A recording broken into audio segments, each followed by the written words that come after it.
کنشی یه شمشیرزن نابینا با اصالت شرقی که نفرتی کهنه از جادوگری شیطانی به نام شنگ سونگ در دل داره، از دوستی و دشمنیش با ارمک تا راز نابینا شدنش. سلام، اینجا بازی پلاته و امروز با شماییم با 15 فکت جالب درباره کاراکتر کنشی از سری مورتال کامبت.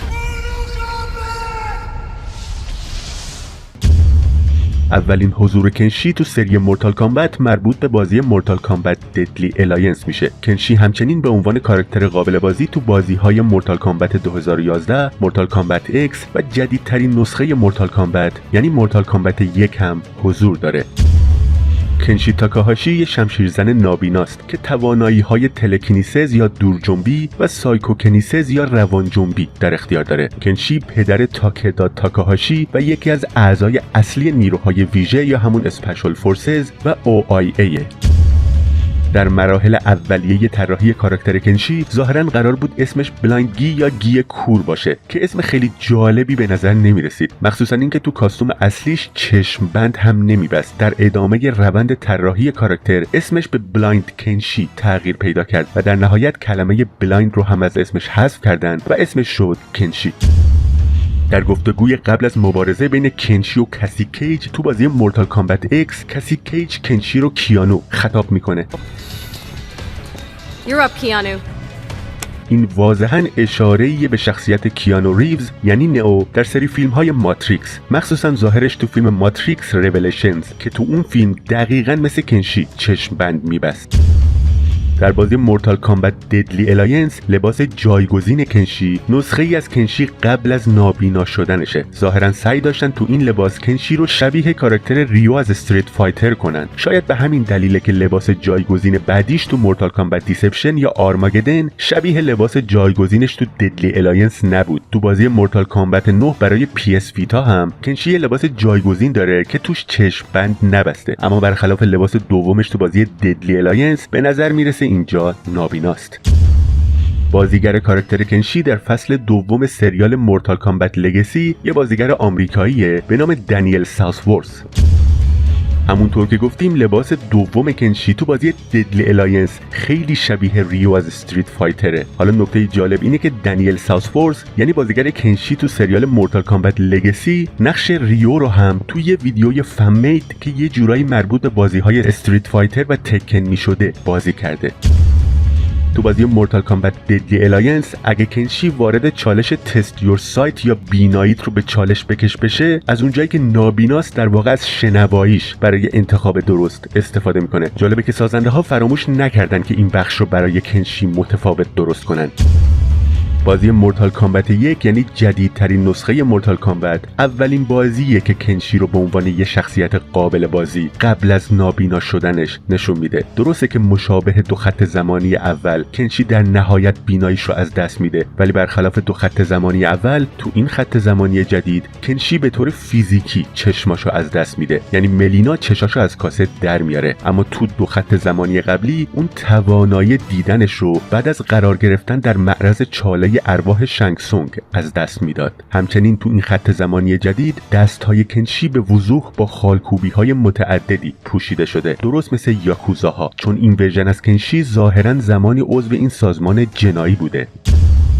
در حالت کانکوست مود بازی ددلی الاینس گفته میشه که کنشی اصالتی اوراسیایی داره و اشاره میشه که کنشی با عنوان سنت سورد یا شمشیر مقدس شناخته میشه که در واقع معنی اسمش به ژاپنیه. همچنین گفته شده که شمشیر کاتانای نمادین کنشی که به اسم سنتو شناخته میشه در ابتدا قرار بوده یه شمشیر صاف باشه. توجه زیادی به جزئیات کنشی شده، مثلا فینیشر معروف بوسه مرگ سونیا تو بازی دیسپشن روی کنشی جواب نمیده، چون بوسه مرگ حریف رو به طور موقت کور میکنه و کنشی از قبل تو بازی ددلی الاینس نابینا بوده. حالا تو بازی مورتال کامبت 9 هر حرکتی که چشم کنشی رو هدف قرار بده به کنشی آسیب میزنه. شاید به خاطر اینه که صرفاً یه مکانیک گیم پلیه و شاید فقط به این خاطر اینطوری ساخته شده که منصفانه باشه و به نظر نیاد که کنشی نسبت به بقیه یه مزیت بزرگتر داره و مثلا از ناحیه چشم آسیب پذیر نیست. بعضی از فیتالیتی های کنشی تو سری مورتال کامبت اینا هستن: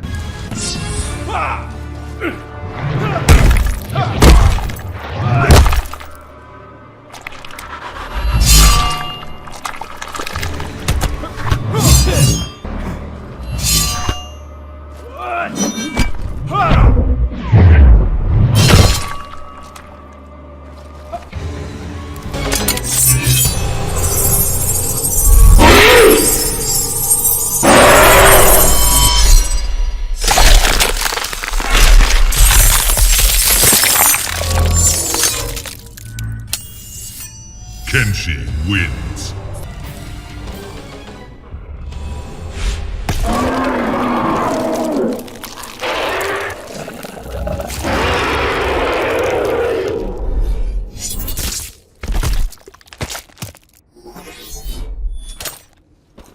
Kenshi wins.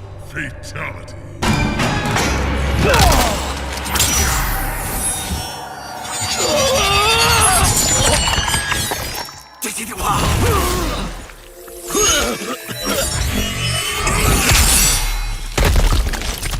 Fatality. Kenshi wins.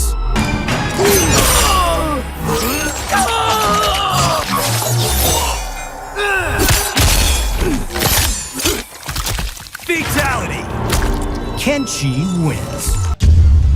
در بازی مورتال کامبت ددلی الاینس کنشی به همراه کوانچی، بلیز، فراست و کیتانا یه سری حرکات کاتا یعنی نمایش انفرادی فنون کاراته مخصوص خودشون رو داشتن که اگه دکمه استارت رو تو منوی اول بازی فشار نمیدادین میتونستین اون حرکات کاتا رو ببینین، اما حرکات کاتای کنشی فقط در بخش تیتراژ پایانی بازی دیده میشدن. در بازی مورتال کامبت 9 میتونین کنشی رو در پس زمینه استیج پت در حال مبارزه ببینین که با سرینا، دیگان، فراست و ریکو میجنگه. همچنین تو بخش داستانی بازی هم بهش اشاره شده. شنگسونگ که مبارزه کنشی مقابل ریکو رو اعلام میکنه. احتمالاً به همین دلیله که اونا رو در پس زمینه استیج پت در حال مبارزه میبینیم. اما ریکو و کنشی هیچ کدوم تو بخش داستانی حضور نداشتن. با این حال کنشی به دلیل درخواست زیاد طرفدارا تو DLC بازی به بازی اضافه شد. تو خط زمانی اصلی کنشی ارمک رو از کنترل شاوکان آزاد میکنه و اون رو به عنوان یه متحد برای نیروهای قلمروی زمین به کار میگیره و ارمک هم به نشونه قدردانی حرکت مخصوص دورجنبی خودش رو به کنشی یاد میده. اما تو فصل دوم سریال مورتال کامبت لگسی این ارمک بود که باعث کوری کنشی شد و این منجر به یه رقابت بینشون شد که در پایان کنشی پیروز شد. از رزیدنت ایول های کلاسیک تا ریمیک های جدید تیم استارز همیشه نقش مهمی داشته. تیمی از بهترین ها، نقطه مشترک کریس ردفیلد، جیل ولنتاین، آلبرت وسکر و خیلی از شخصیت های اصلی رزیدنت ایول اینه که زمانی عضو گروه استارز بودن. سلام، اینجا بازی پلاته و امروز با شماییم با 20 فکت جالب درباره گروه استارز از فرانچایز رزیدنت ایول.